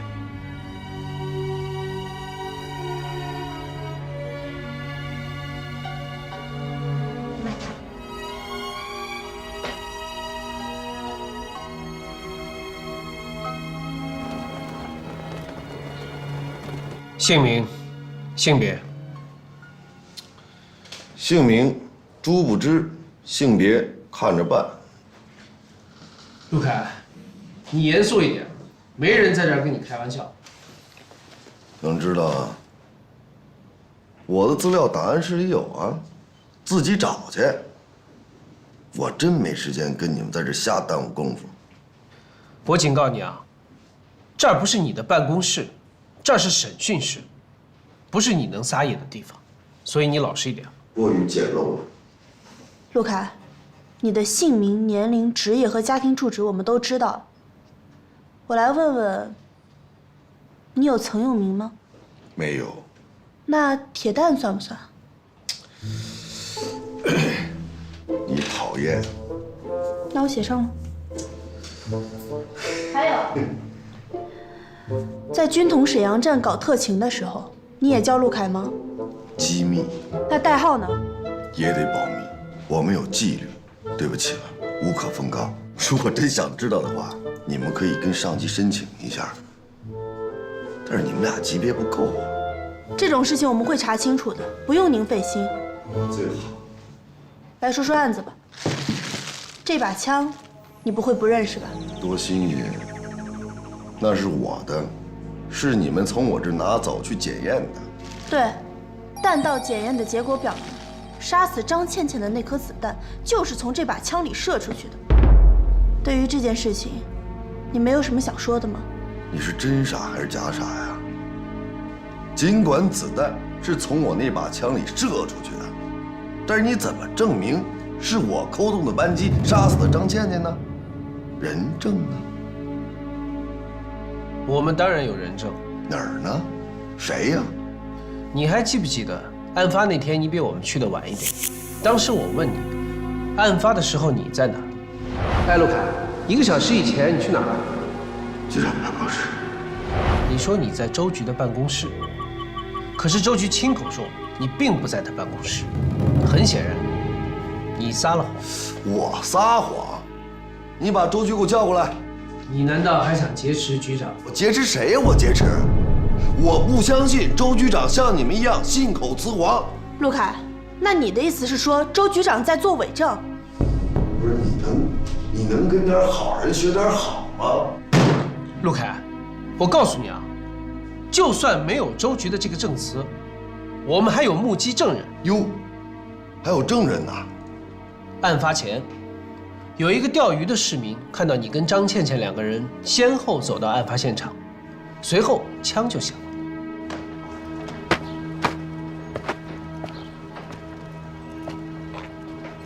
干嘛呢，胡大？哎呀，曹大哥，你吓死我了！你不知道，我们科长给抓起来了。哪个科长？陆科长？还有谁啊？怎么了？哎呦，别提了，昨天晚上那个张倩倩在公园让人开枪给打死了，他们非说是我们科长干的，这怎么可能嘛？你说大哥是不是？曹大哥，曹大哥，不是你听没听我说话啊？哎，曹大哥，你能量大，你想个招给我们科长救出来呗？你俩不是过了命的兄弟吗？我现在是泥菩萨过河，自身都难保，我哪有资格和能力去救他？哎，我真是看错你了。我们科长一直拿你当真兄弟，你现在竟然如此冷漠。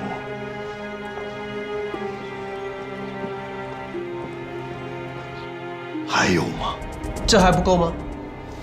凶器、作案时间、目击证人，都已经形成了一条完整的证据链。你还想要什么？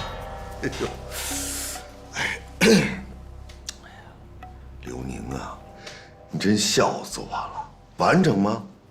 根本经不起推敲。来，我问你啊，我的杀人动机是什么呀？你说那个钓鱼的，他亲眼目睹了整个案发过程吗？也就是说，他亲眼看见是我扣动扳机杀死的张倩倩吗？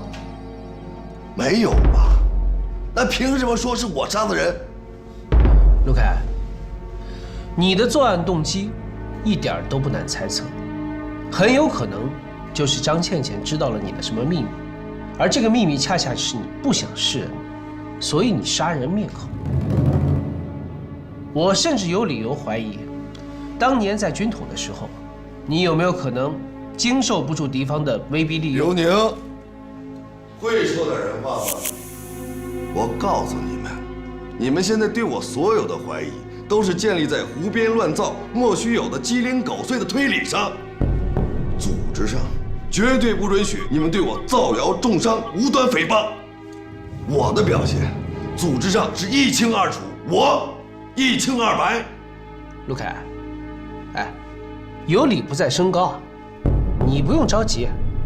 你要是不心虚的话，你坐下来慢慢说。我懒着搭理你，东西。说老实话，我也不想再把你拖回军统的那个圈子。可是如果咱们这个案子一旦落实，证明张倩倩是你杀的，那你说什么都没用了。毕竟杀了人，到时候啊，就算是省厅的李厅长也帮不了你。陆凯，你还有什么想说的都说出来，或许对最终还你清白会有帮助。我想睡觉。小周，刚才审讯的时候我厉害吧？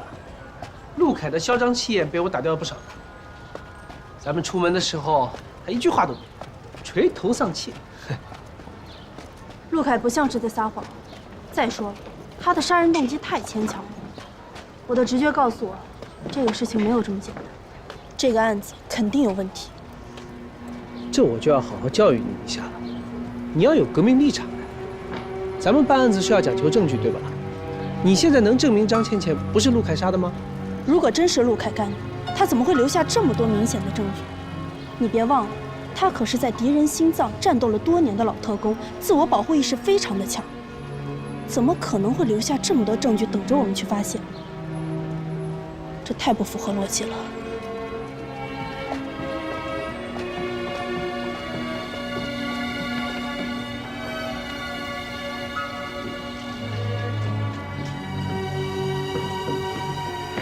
小周，等等我。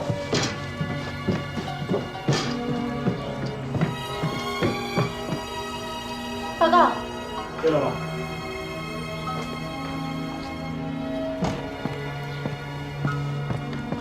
哎，刘姨，哎，你这有没有比较大的袋子啊？我有些东西想处理一下。啊，有啊有啊，你等着哈，我给你拿去，来拿着，等着啊。哎，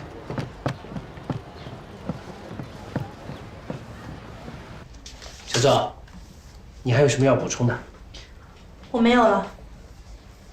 周局，今天审讯的情况大致就是这样的，我汇报完了。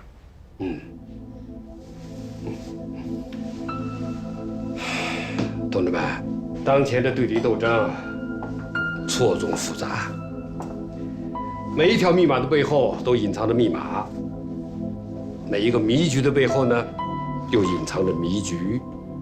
不是有这么句话吗？罗马城不是一天建成的，对不对，刘宁？哎，对眼下这个案子，你们要有耐心，啊，记住，搜集人证物证要确凿。要把这个案子办成一个经得起历史考验的铁案。是。作为一名老侦查员，陆凯，他的反侦查能力很强啊。他说你们那些话，击中了你们的要害。作为现场唯一的一名目击证人，你们对他的了解很不彻底呀。所以啊，要尽快的找到这个目击证人，把他的背景查清楚，补上这个漏洞。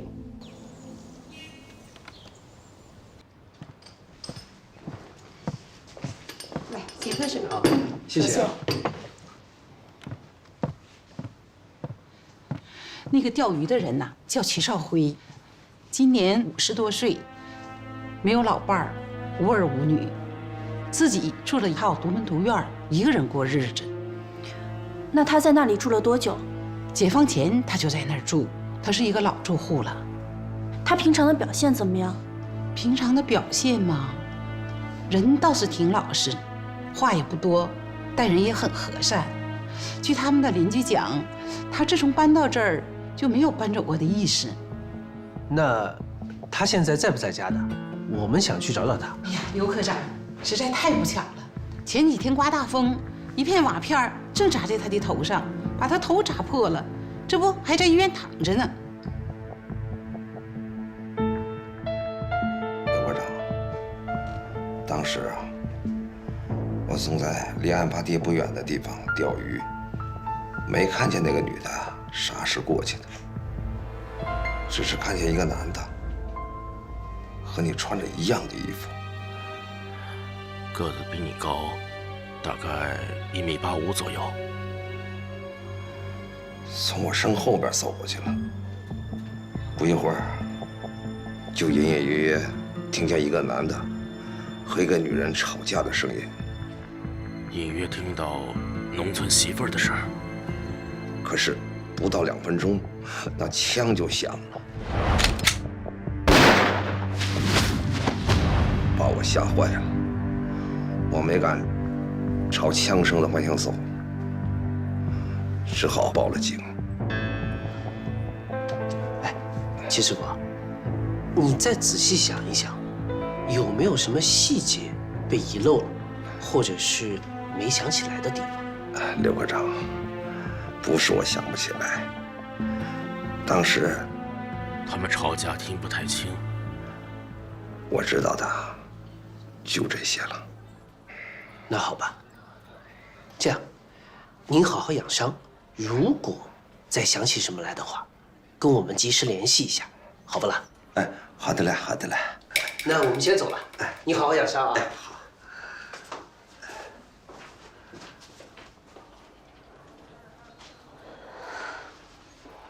齐师傅，您是哪儿人啊？这还用问吗？我是土生土长的本地人呐。好，那您休息吧。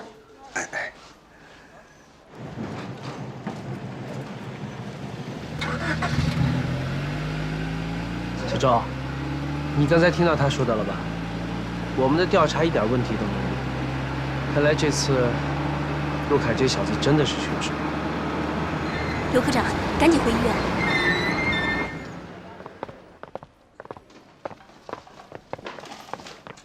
护士，10重的齐少辉呢？他已经出院了，那病还没有好，可是家人非要让他出院。没有老伴儿，无儿无女。他刚走，也许已经下楼了吧。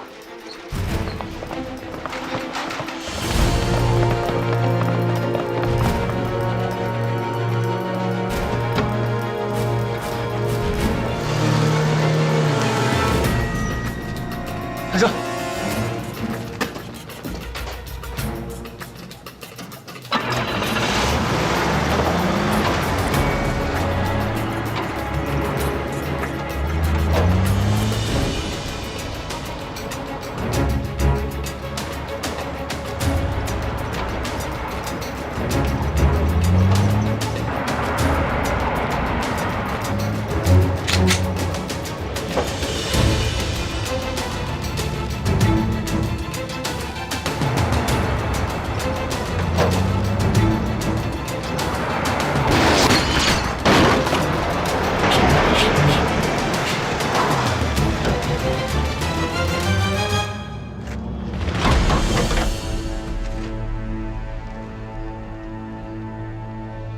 人死了。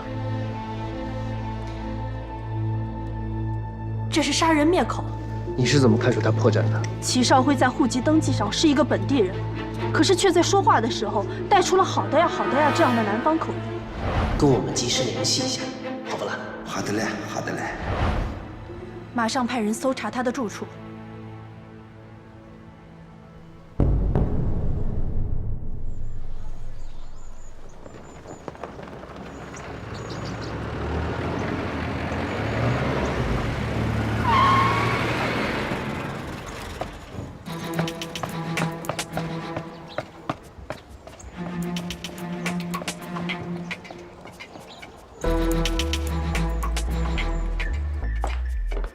好，进来。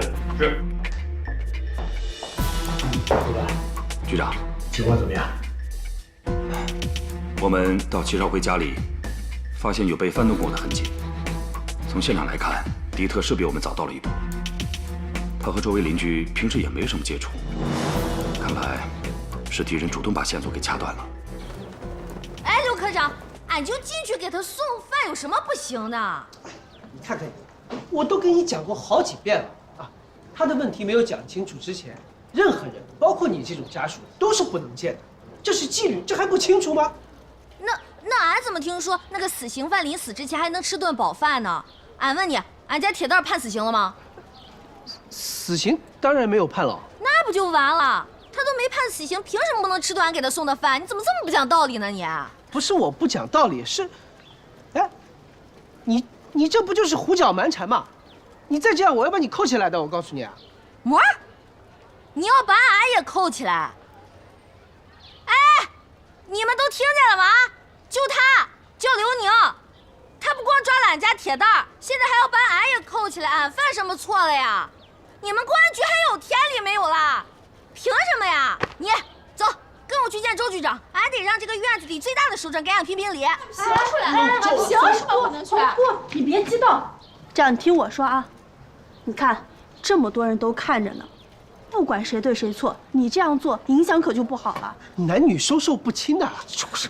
再说了，这事要闹大了，让周局长知道了，那可就麻烦了。那还得找周局长评理呢。你想，到时候影响到的可不仅仅是你个人，还会影响到陆凯的案子。你想想，这划算吗？就这还能影响到铁蛋呢？那当然了，影响的不只是一点点。哎呦，你先放开，咱俩啊到那边去说，就我跟你。我告诉你，我便宜你小子了今天。农村妇女，说谁呢？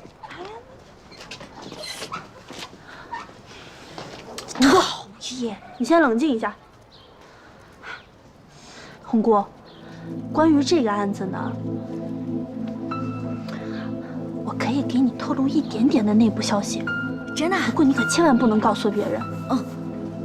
你放心，俺绝对不说。俺人这些话全都烂在肚子里，俺谁也不告诉。我信你，红姑。这个案子眼下还在审理过程中，有些情况呢还需要进一步的核实，特别是有些关键的问题，还需要我们通过技术手段去逐个查清楚。所以啊，你可千万不能着急，你得沉住气等着，事情总会查清楚的。再说了，你得相信我们对陆凯的调查和处理。还有，你也是一个之前模范，你可不能这样无组织无纪律。对，妹妹，你说的这些都对。你看，你这么跟俺说，俺心里不就有底儿了吗？谢谢你啊。谢什么？这是应该的。哦，对了，我听说居委会这段时间正在开展支援朝鲜前线的活动，如果你有兴趣，也可以去参加。那铁蛋都成现在这样子了，俺能去吗？这有什么不可以的？一码事儿归一码事儿。行，俺要是能去，俺保证好好干，绝对不给铁蛋丢人。行，那你走吧。行，俺走了啊。本来陆凯杀张倩倩这件事，已经证据确凿，可齐少辉这个蠢材的暴力，势必会引起公安局的怀疑。那现在这样，您需要我做什么？你去把崔家的电厂炸了。您是想通过电厂给公安局施压？想明白了就别问。保证完成任务。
你这是？董事长在吗？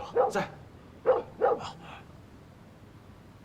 老爷，刘厂长来了。那快，哎，刘厂，老刘啊。董事长，是。半个小时之前，咱们1号机组的给水泵房发生了爆炸。什么？很显然，这次爆炸呀，并不是咱们设备自身的原因造成的，而是有人故意所为。那损失大不大呀？给水泵是彻底报废了，锅炉受损的比较严重，多半个厂房被烧毁了。好在啊，消防队来的比较及时，把大火扑灭了，咱们的水轮机保住了。那现在的情况呢？市公安局周局长已经带人赶到了现场。我来的时候啊，他们正在现场进行勘查呢。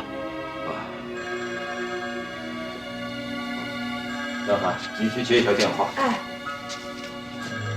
全市大面积的停电，什么工厂、医院、机关、学校，全都得照在黑暗当中。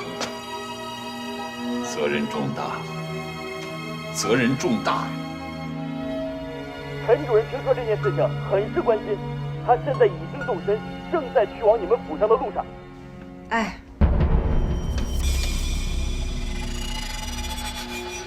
你说这些该死的特务啊，怎么能向民生目标下手？怪不得国民党不得人心。爹，电话是市军管会打来的，说陈主任正往这赶呢。都怪我，都怪我呀！老丁，你知道吗？半个月以前，陈主任曾经力劝我，让我允许他们公安局在咱们电厂设立常驻机构，可是被我拒绝了。悔不当初啊！哎，老刘啊，有没有什么应急的补救措施？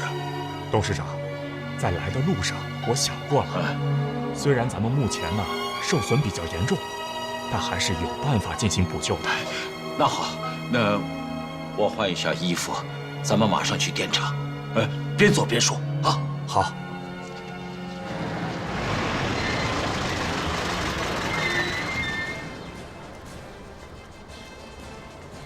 娘娘，你俩别下车了，我自己进去。周局啊，没事。看来这顿骂是少不了了，没准还得受处分呢。人家不让你设立办事机构，你就撒手不管了，难得清闲了，放羊了。回家搂着老婆睡大觉了，我早就提醒过你，电力是一座城市正常运转不可失去最有效的支撑。如果失去这个支撑，城市就会陷入混乱，老百姓就会骂我们愚蠢无能，共产党的形象就会受到严重的损坏。你懂不懂？你懂不懂啊？现在已经是人民的江山，可我们的老百姓还在提心吊胆的过日子。我们怎么向人民交代啊？主任说的对，是我的疏忽，我请求处分。处分是必须的，你跑不了。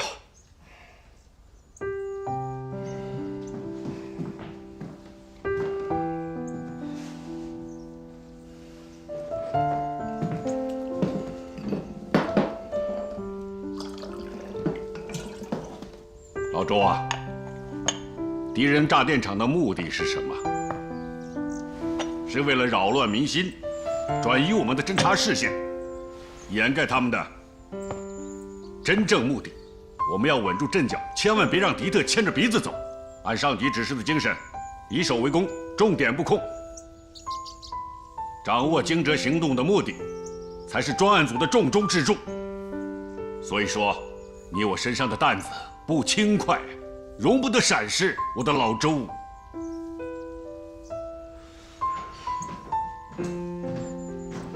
老周啊，625专案进展的怎么样了？已经有眉目了。敌人这次闹出这么大的动静，绝对不会是个人行为，这种有组织、有预谋的行动，必然会牵扯到很多的人。我已经安排了秘密排查，对最近出现的陌生人以及当地居民的异常行为进行秘密的摸排，而且我的各个交通要道也安排了秘密的排查站，希望能获得线索。敌人这次的惊蛰行动，来势汹汹，不惜血本，而且迷局重重。老周啊，拿出你当年在战场上和敌人刺刀见红的劲头来。狭路相逢，勇者胜。是，主人放心，这次我要双剑合一，用我那凌厉的剑锋刺杀敌人心脏。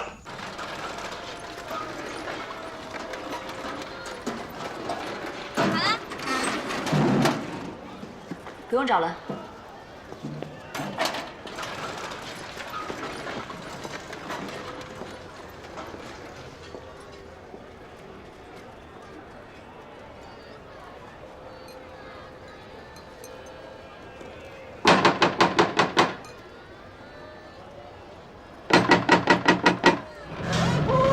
老顾，哎呦，修小姐，您来了。对啊，老顾，我表舅他怎么了？这50大寿怎么还闭门谢客啊？老爷在书房等你呢，请吧。哦。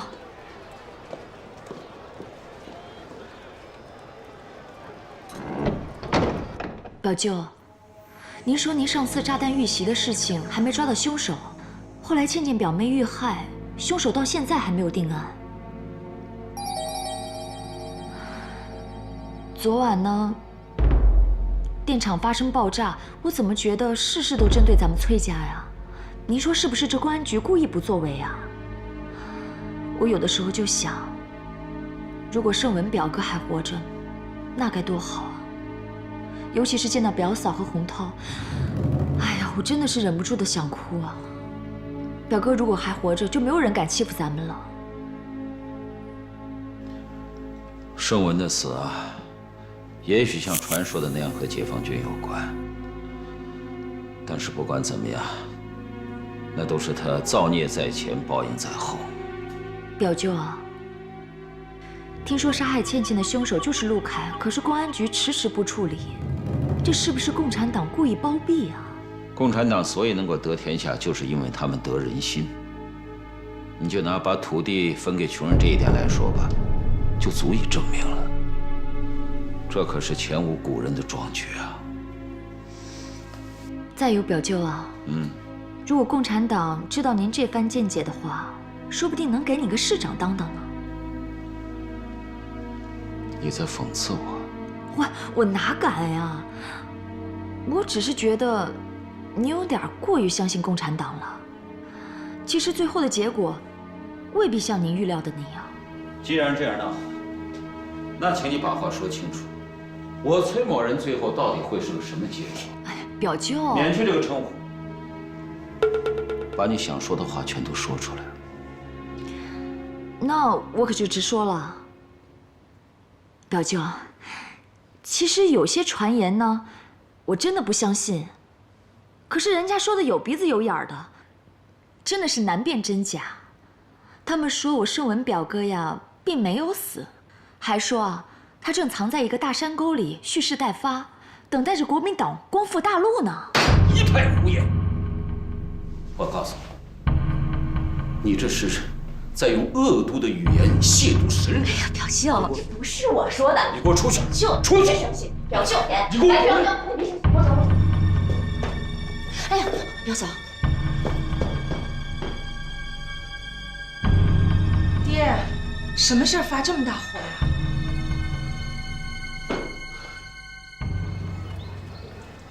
陆凯，我告诉你，你给我收起你的骄横狂傲、目中无人。局长，我倒是想老老实实接受改造啊，可这都过去几天了，查出什么结果了？如果不把刘宁给换了，我永远都得待在这个屋子里头。你别以为刘景查不出来，你害怕了是不是？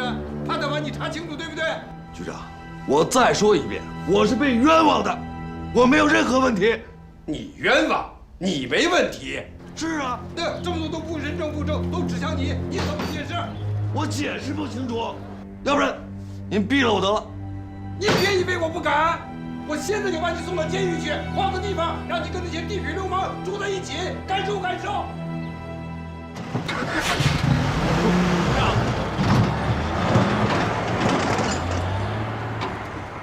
这怎么回事？哎呦，别提了，我们科长把局长给骂了，局长一气之下就说把我们科长关到看守所去。还说让他尝一尝和地痞流氓杀人犯关在一起的滋味。可是这问题是，我们审的那个案子怎么办？停下来不审了？我估计啊，你们得到看守所去审了。哎呀，我们头这暴脾气啊，还不知道在看守所能惹出什么大麻烦呢。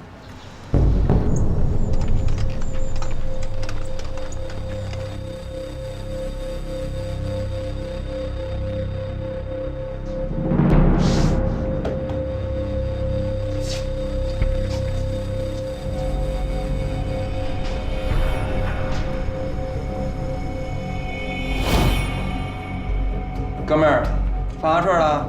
来错地方了吧你啊？我犯什么事儿不重要，重要的是你离我远点儿。我脾气不好，别伤着你们。小子，你以为你是谁呀？来这儿的，个个都是死刑犯。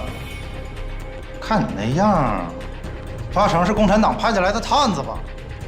探子，小了点儿。我是专门派出探子的公安。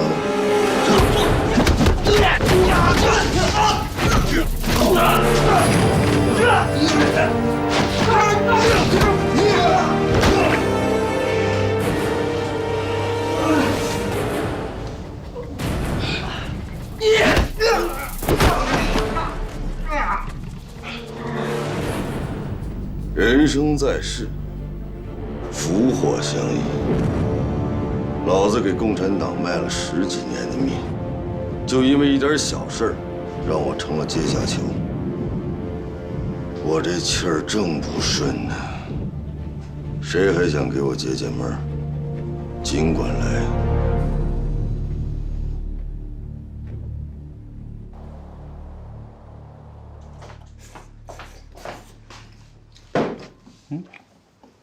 刘雨涵，回来啦？哎，你吃饭了吗？看什么这是啊？凶神一样的看着我啊？怎么回事？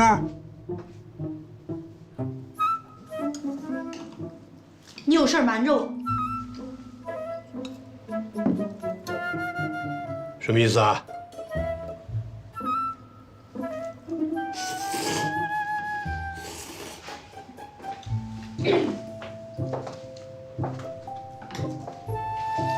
陆凯，怎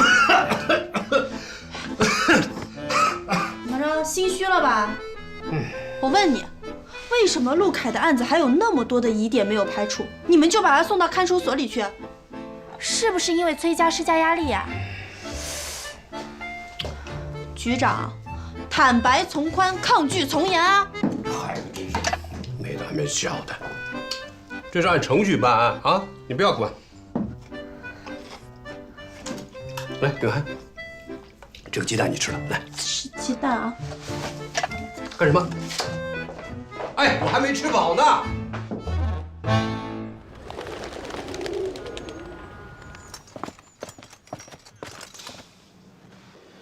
好了，咱们不要多说废话。我们回到你的案子上来。你知不知道张倩倩为什么要去公园呢？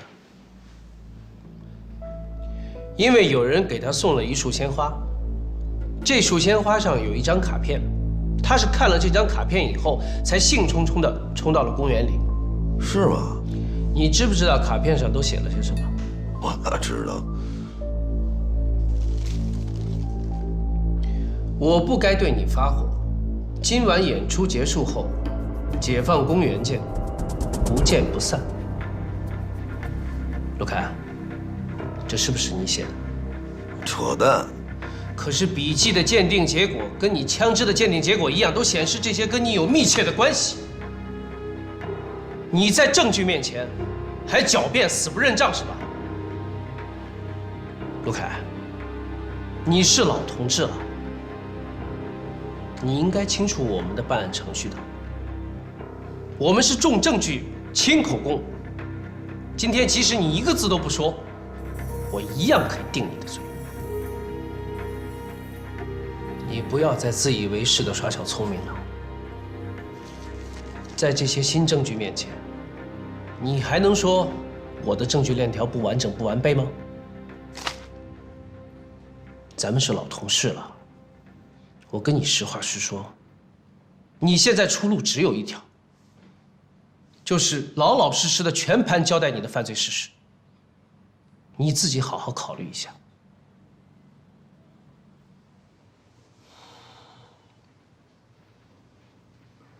行，既然都这样了，我也不需要狡辩了，我实话实说。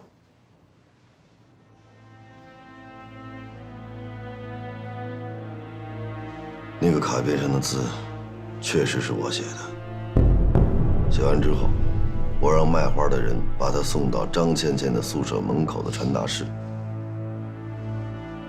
9点10分左右，我是走着赶往约会地点的。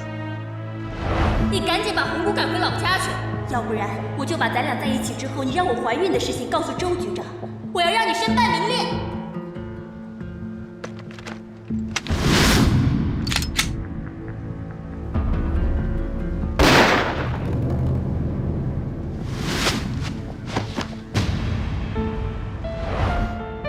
果不其然，在你刘科长的带领下，所有的疑点都被你先后找到的证据一一击破，最后形成了完整的证据链。